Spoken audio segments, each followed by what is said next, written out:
Okay, about Persona 5. Overall, what I think of the game, it is beyond expectation. It really was. It really was beyond expectation. Um,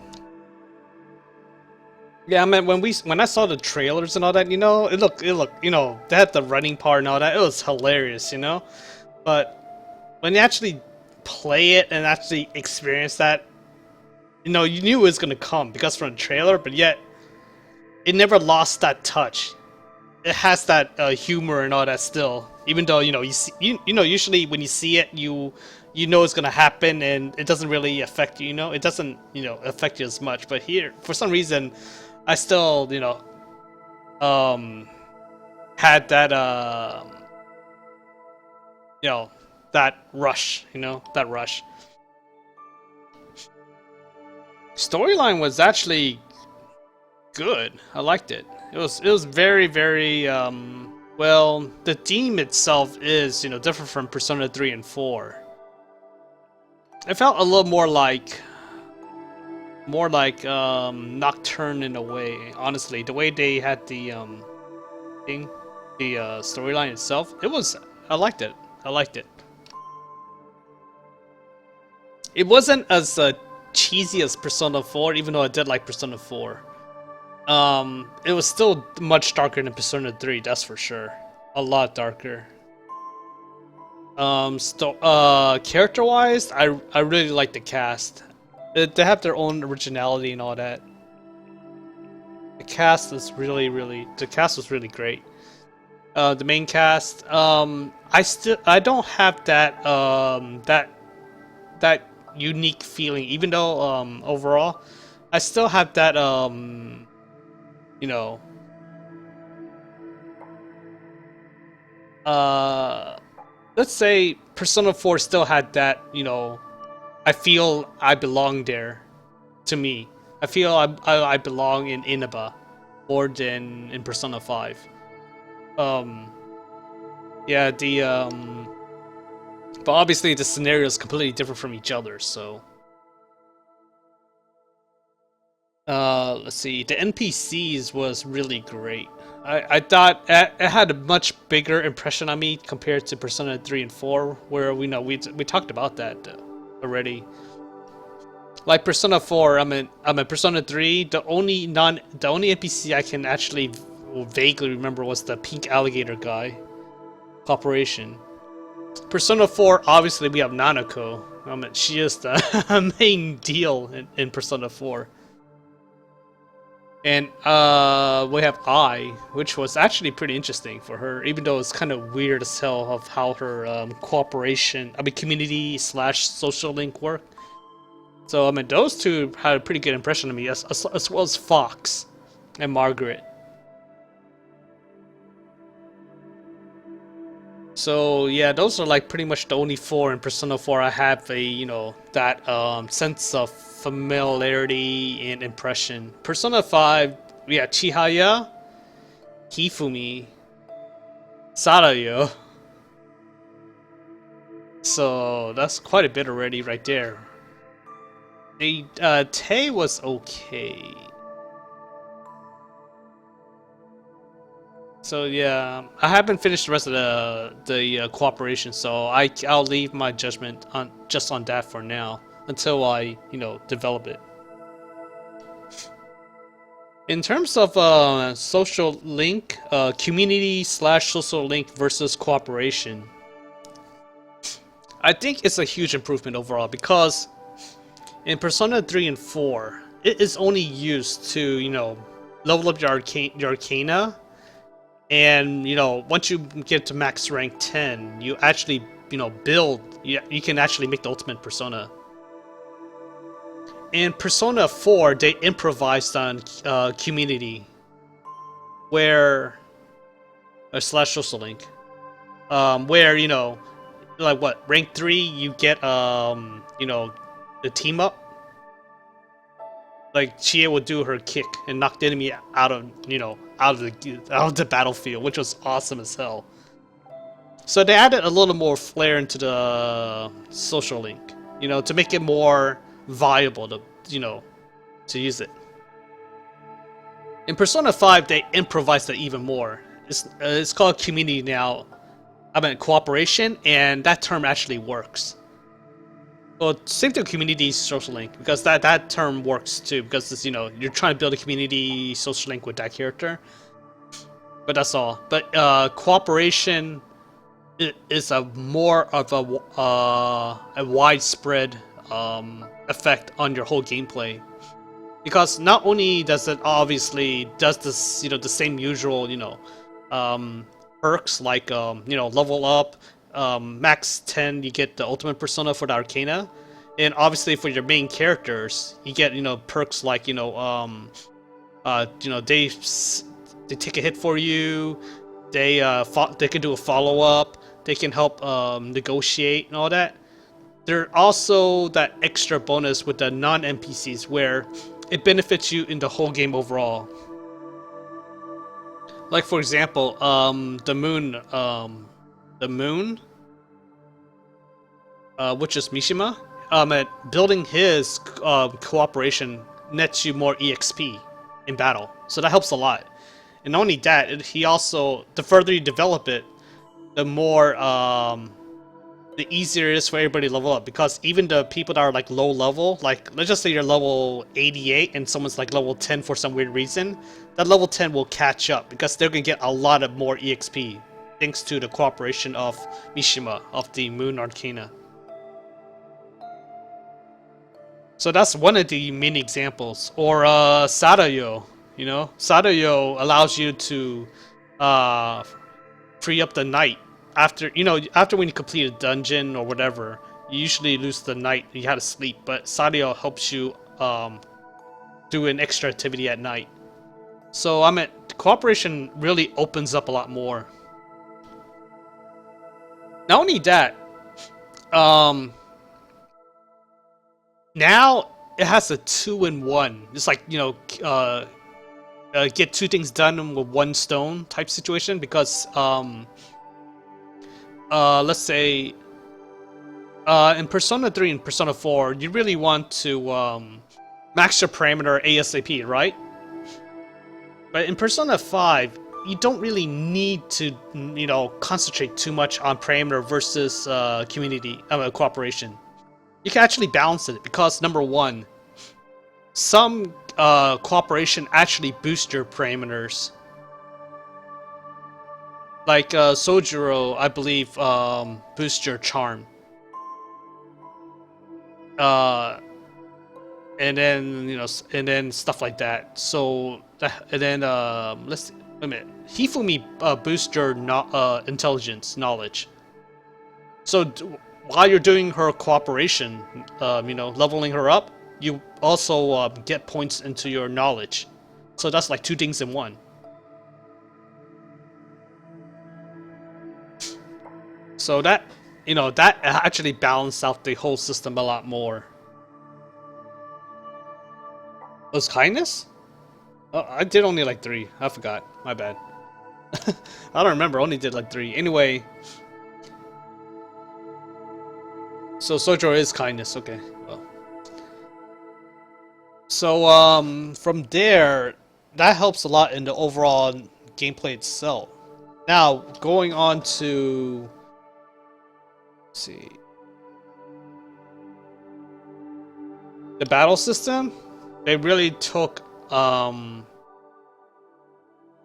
lot from the previous games, like Shin Megami Tensei, Digital Devil Saga, I mean, that Demon Negotiation, stuff like that. I mean, it helped a lot. I mean, it makes the battle a lot more smoother, and it actually makes it a lot more fun, because you can do a lot of stuff. Like, you can play, you know, I mean, it's still Persona, you know, where, you know, try to exploit their weakness, which is the main key.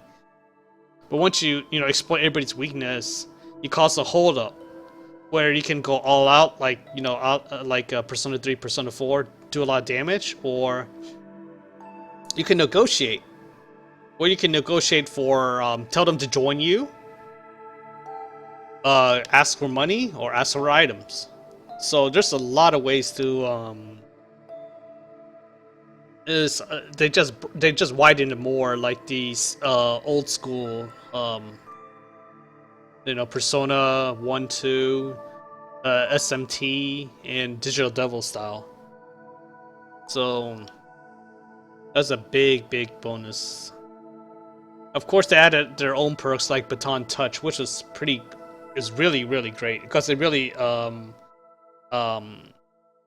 broadens your ability to deal more damage and stuff. Because Baton Touch, not only do you allow you to switch to a character that might have a better damage to weakness, it also boosts that person's damage up, so you can deal even a lot more damage. That's why you see me when I go concentrate or charge. You know, I try to throw a critical and then Baton Touch back to my character because that way my character can go at that time plus have that that attack buff. That helps a lot.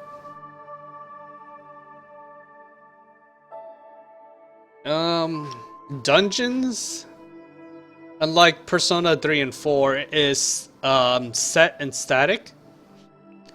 But the puzzles, the details of design of the dungeons is great. I loved it. Although some are pretty huge. Some were pretty huge. Like the first dungeon was pretty huge by Persona 3 and 4 standards.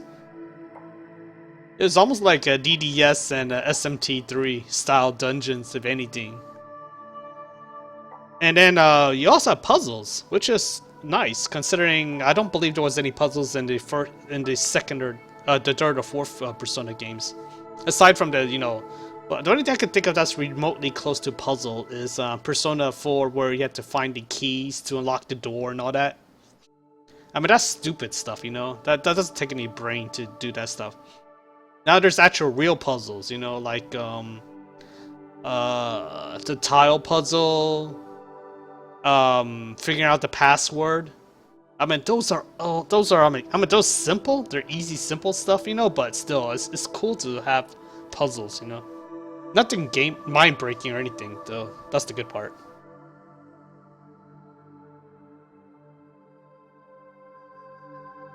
I never played Persona Q, so I can't really say much about that, unfortunately. So, yeah, the dungeon itself, I loved it. The boss battles, they were beyond my expectation. I was expecting, like, Persona 3, Persona 4 type, boss styles, You're just like, oh, okay, this boss, this type of attack.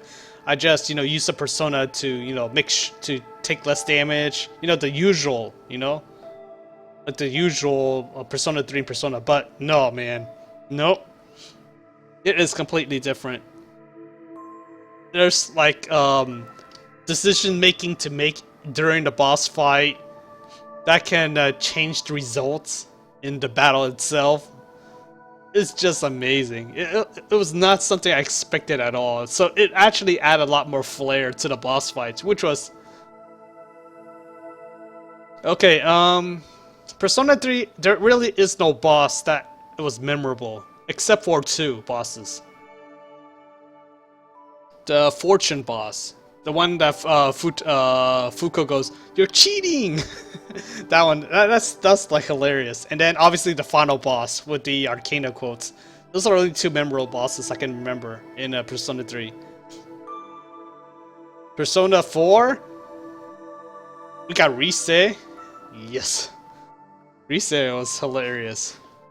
Because, I mean, at that time, you're like, oh my god, censorship, stuff like that. We had Kanji, which is, oh man, it makes you go, oh my god. So, stuff like that. But Persona 5, every boss was memorable to me.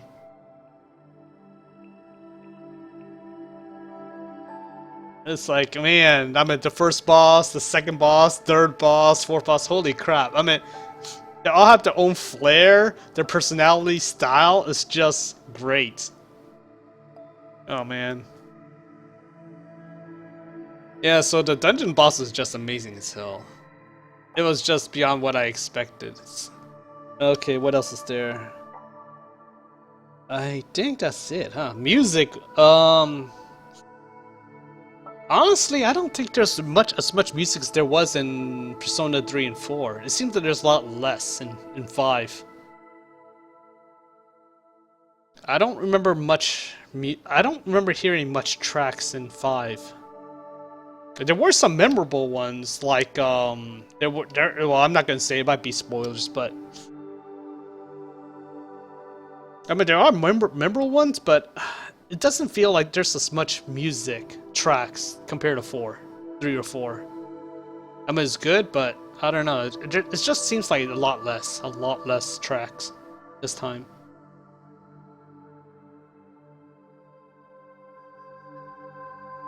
And let's see, music, graphics. Well, oh yeah, graphics now. The style presentation of Persona 5 was amazing. I loved it. I loved the style. Yeah, when we all saw the trailer at E3, the victory screen and all that, or that Tokyo trailer when they had it, like 2 weeks or 3 weeks before Persona 5 came out. That Morgana Tokyo event. They showed like the victory, the victory transition, and all that. I mean, at first it looks awesome, right? And then you're like, oh man, it's gonna get stale eventually, But actually, it never did. It never did. The art direction is just amazing as hell. It's completely different from 3 and 4, obviously, but holy crap, the art direction was just... It's just amazing. Especially the All Out. When you do the All Out, holy crap, that was just great. That was just great. Yeah. Okay, so we got soundtrack, graphics, let's see. Will I do the optional battles? Yes, I mean, I'm gonna do New Game Plus, so I'll definitely do that. Yeah, I wish. Yeah, there's not actually. Yeah, the dungeon music is not really much. If you could pick or meet any cooperation you want to meet, who would it be? Oh God, oh man, in here. Holy crap! I'm in my top 5. My top 5. My top 5 waifus. Makoto, Anne, Hifumi, Sadayo, and Chihaya. Those 5 are the ones that made the absolute most impression on me in this game. Well, in terms of waifu, of course. Will you play more Tales of Bear? No. I already beat the game, so I have no plans of playing it any further.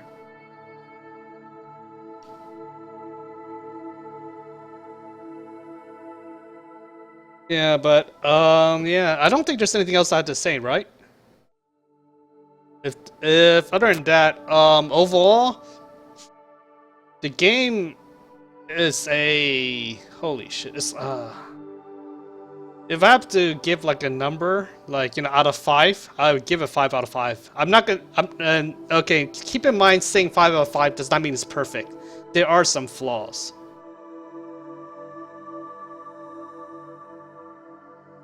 I mean, the game, in terms of the schedule itself, based on the way it is shorter. The overall gameplay is shorter than Persona 4.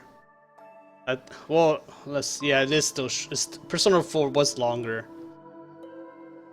Plus, Persona 4 Golden added even more. So yeah, it's not the Persona's 5 fault. It's the way they set up the the whole, the storyline. I'm not gonna say too much. I don't want to, I don't want to spoil you guys why it happened, but the reason it is a little shorter is because of the fact that of the storyline, basically. But then again, if you think about it, you don't really lose much because if you think about it, remember, like I said, remember when you finish a dungeon. You cannot do a night activity, right? You lose that night activity because you gotta go to sleep because you're too tired. But in Persona 5, you can actually bypass that. So you actually get that night back to do even more stuff.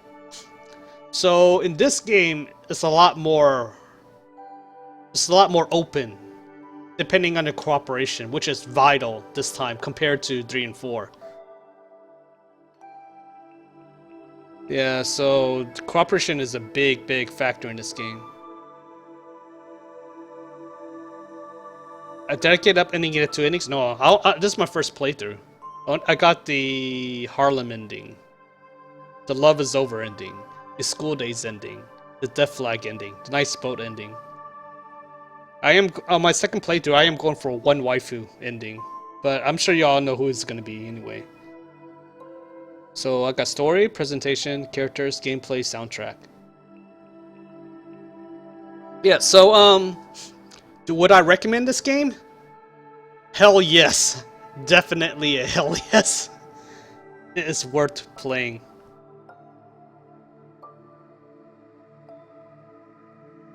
Is definitely worth playing. I would definitely play this, the English version when it comes out. I would definitely play it.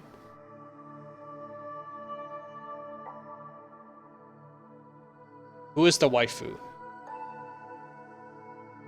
Yep, I won't tell you. You'll have to figure it out yourself. But that's pretty much my review of Persona 5. Or mini review, or whatever. Oh, well, to make it fair, is there any negative things I don't like about Persona 5?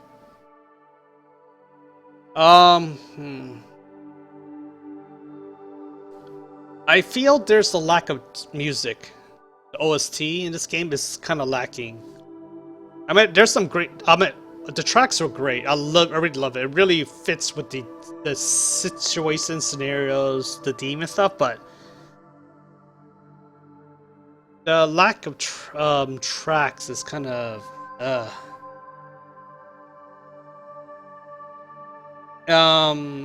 Also. Oh, polarity. I'm not gonna answer that. What you commented, because number one, that could be a spoilers, and I really don't want to say that because I'm gonna put this review up on YouTube. I really don't want to say something like that. That could, that would pretty much spoil you. The people that never seen it.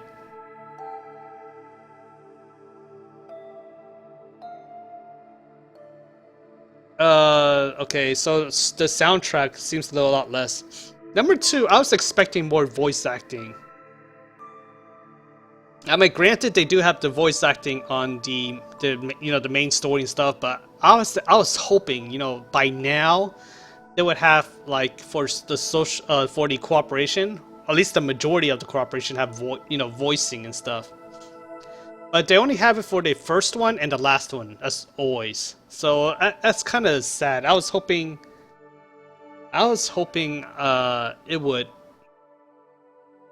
have more voicing overall in this game, but it's a shame. But then I could assume the reason why they did that is because, number one, this is a downloadable game, so that might add up a lot more gigs to the actual game itself.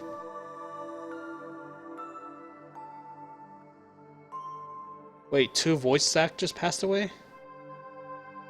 Who was the 2? I know Igor is one. Who's the other one?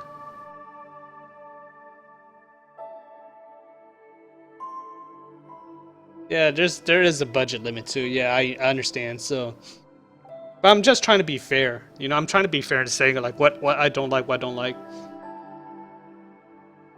Really? Chihaya's VA passed away? Oh wow. I didn't know that. Well, I don't really keep track of the seiyuu, so I like her voice. I like Chiha's voice. Is pretty. It's cute in a way. I like her voice. That's kind of sad, huh?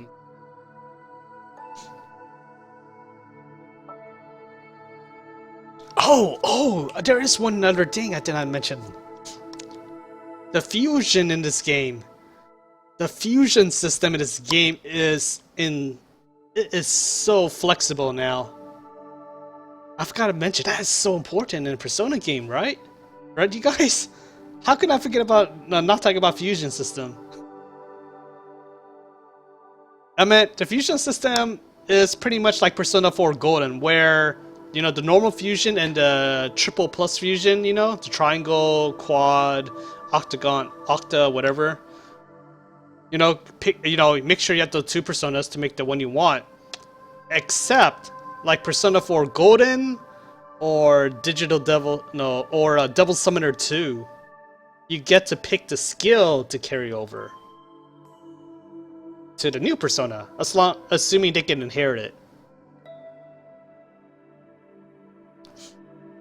So the fusion system is they're taking it from Persona 4 Golden, well actually Devil Summoner 2. They did that first. Devil Summoner 2 had that ability to carry over, choose your ability to carry over, which came from Devil Summoner 2 to Persona 4 Golden, and now to Persona 5.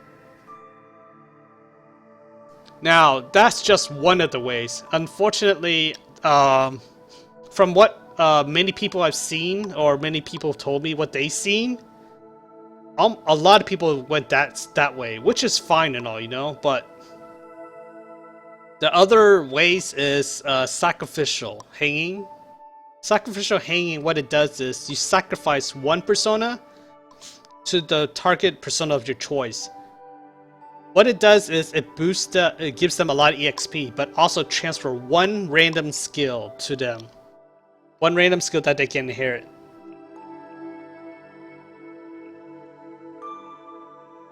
Now that itself can help a lot, because if you think about it, let's just say you want to make Yoshi. Okay, you need like 5 different personas, right? Now you want to carry. Now Yoshi, if you saw me customize Yoshi, you know all 6 of the 8 skills you have is from other personas. Now that would mean you would, for the 5 that you used on Yoshi, you have to customize each of those 5 to carry over the skills you want, so you can give it to Yoshi. Now, that can take a lot of time, because you gotta plan out the tree branching, you know? You gotta go, okay, what persona can I use to combine together to make this persona, which that persona is used to make Yoshi, you know? So those 5 persona will be 10 other personas, you know, to create those 5 to make that one Yoshi. Now those 10 extra personas could be 20, because are those 10 persona you need to make those 5 to make that one Yoshi have the skills you need. Now that's the thing right there. That is very complex. I mean, that is the way you make your your favorite personas with their skills and all that in Persona 3 and 4. In Persona 5, sacrificial hanging bypass all of that.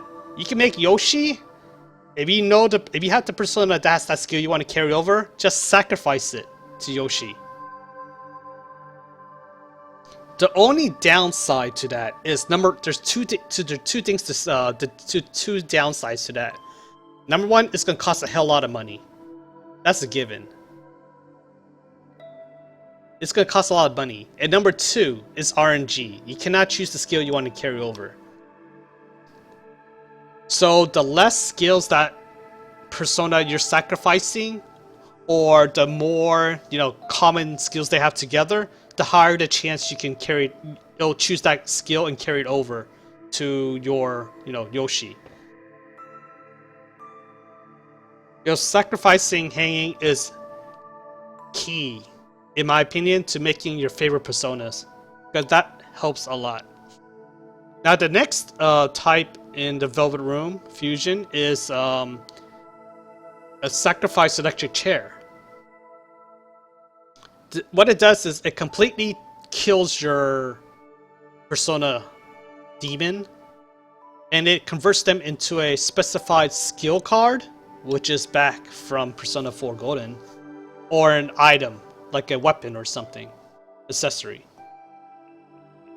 So if it's completely set, so you could look at your persona, and it'll tell you exactly like, oh, if you sacrifice him, an electric chair, it'll make a weapon, or it'll give you the specific skill card, whatever.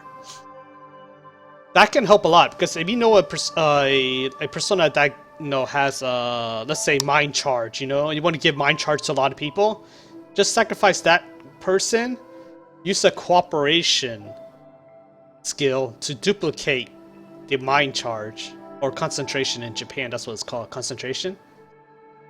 Use a cooperation to cooperation, keyword right there. See how important cooperation is? Use cooperation to duplicate concentration. You can use that skill card to give it to any persona you want. So yeah, and the fourth thing is jail. When you jail persona, they will after a X amount of days, depending on how high you are in that Arcana cooperation. Obviously, the higher your rank, the less days it takes. That persona can learn a resist skill or something to cover up the weakness. Like Lilim is weak to light. So I jail Lilim after X amount of days, she can learn resist light or no light. That's one of the many examples.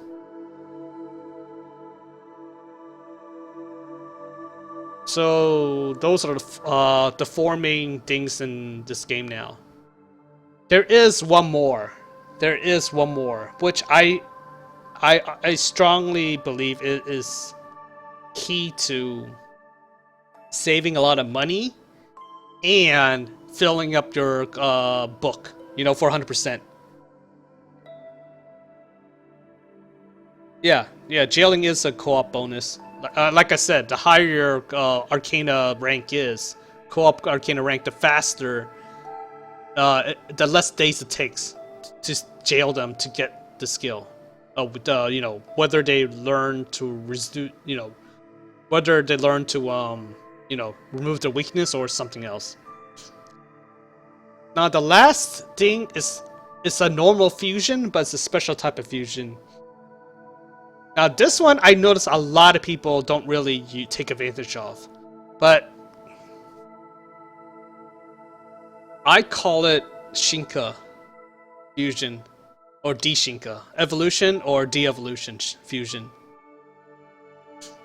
Basically, the rare enemies in this game, not only can they give you, you can sacrifice them. Sacrifice hanging to, you know, give persona, you know, various different skills. Because each rare enemy gives specific different amount of skills. But if you normal fusion with one, you could evolve them to a higher tier of that Arcana or lower tier. So let's just say I have a Lilim, who is a level 37 or 32. If I want the next tier, Lilim is Devil. The next tier, Devil? Yeah, I could either have two choices. Either I try to find out and look at the fusion chart to see, okay, this level 42 Devil, I would need this Arcana plus this Arcana, you know, in the 40s to combine to get this you know, to get the level 40 Devil. Or you could do the LL way, which is use the rare enemy, the rare monster, to Shinka fusion, which will automatically make Lilim from whatever you know, whatever Lilim to the next tier, which is 42 Devil, instantly. I mean, that's simple and it's very cheap because rare monsters are really the cost to, you know, summon them is cheap as hell. Compared to like, oh, I want to make Satan, I'm gonna need a lot of, let's say, level 90 personas, and those level 90 is gonna cost like 80k each, you know? When I can use my way, I just get the persona which is below Satan and Shinka, which will cost me only like, what, 10k? Yeah, it is similar to Element Fusion in SMT, yeah. So, I mean, this way, not only do you bypass the need to use the fusion chart to figure out, like, what I need to create this, you know, persona I'm missing in the book. All you need is just one persona for the Arcana, and with the rare monster, you could Shinka all the way to fill up, or D-Shinka if you're missing any on the bottom. So yeah, that is something I really want to point out, because unless you really, I mean, it is the easiest way to get the persona you want, and then with sacrificial hanging, you could inherit whatever you want from any other persona. Of course, if you plan ahead of time, knowing which persona you need to carry over the skills, that's good, because you'll have it like that. But like for Mara, when I made Mara, I mean, there's like so many ways you can make Mara with different fusion stuff. But I was like, screw this, man. I'll just make Mara with I just make Mara, and then I just sacrifice hanging to carry everything I need to Mara. And even yeah, so I mean, I did that for every persona, almost every one of them, because it's just simple. I don't need to worry about the fusion chart. I don't need to know like which persona I need to carry over what skill and the previous two persona to create that persona. It's just much simpler.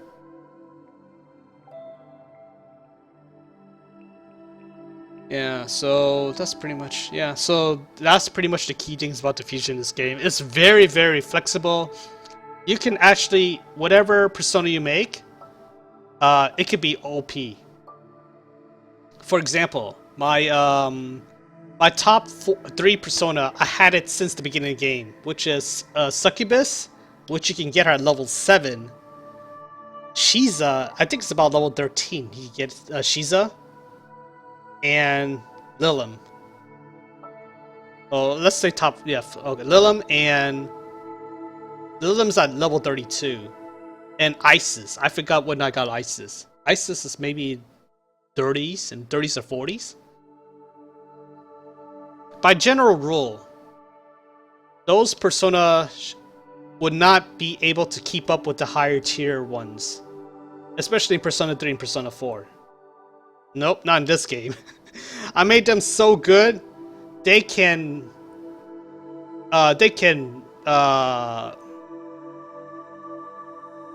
are pretty much superior compared to the higher tier ones in this game. My Caesar, my level 13 Caesar, he pretty much surpassed everything, every tank persona up to Yoshi. Yoshi was just too good, obviously. But anything before then, nothing compares to Shiza. Isis was surprisingly... Isis was a surprise, honestly. I didn't think Isis would carry me all the way to endgame. But Isis' natural parameters, which is no light, no dark, that is already a keeper right there. Plus her skill set is so simple. And obviously with sacrificial hanging, you could, you could give her whatever you want. She is #1 top tier healer. And I got her like so early in the game. That carried me all the way to the end of the game. No problem. I meant Sibylle couldn't beat her. Kuriki Hime couldn't beat her. What other high tier healers are there? I don't know who else is there. Titania couldn't even beat Isis. So it's amazing, It's amazing how with sacrificial hanging, jailing, those two itself. Of course, you need the money and a plan in your mind of how to pull it off. It's just, I made low tier persona just as good or even better than the end game personas. It's just insane. It's just that insane. I mean, damn. Because if it was Persona 3, Persona 4, there's no way in hell you will be able to pull that off.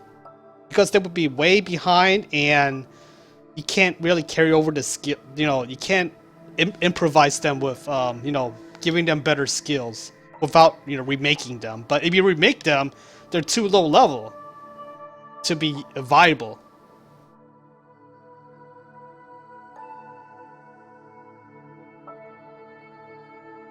Basically, with enough Velvet Room shenanigans, Yen and Time mostly the last one, you can have some persona able to swing above their weight class. Yeah, pretty much. I mean, you can have your Arsenet in the beginning. To you can make him OP if you want.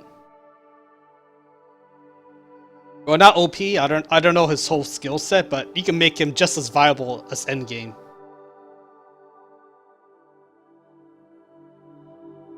So yeah, Fusion's pretty much it. Reaper farm. To be fair, I did legitimately kill Reaper. But yes, the weather system in this game makes the weather system kind of makes the enemies a little too easy. I'll just leave it at that. I don't want to spoil much on that. So I guess that's it. Holy god. Yeah, I guess that's it. That's the review.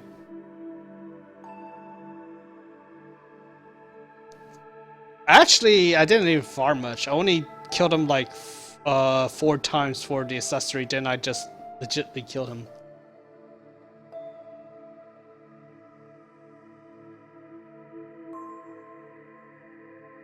But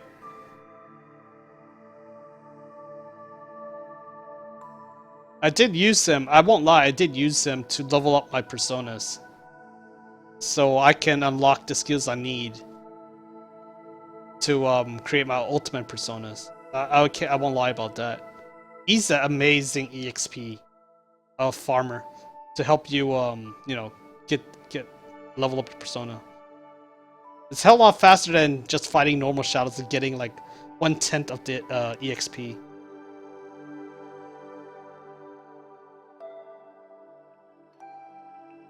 Don't forget, character levels in this game is nothing. It's the persona that makes the difference.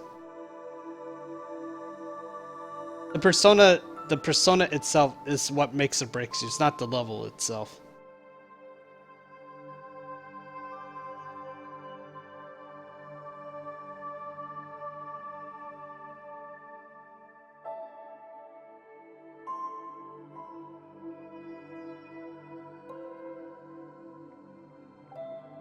Overall, would I recommend this game? Yes.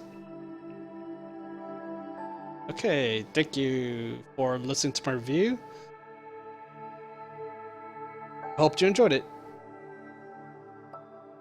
If you have any question, you could always leave it in the comments on YouTube.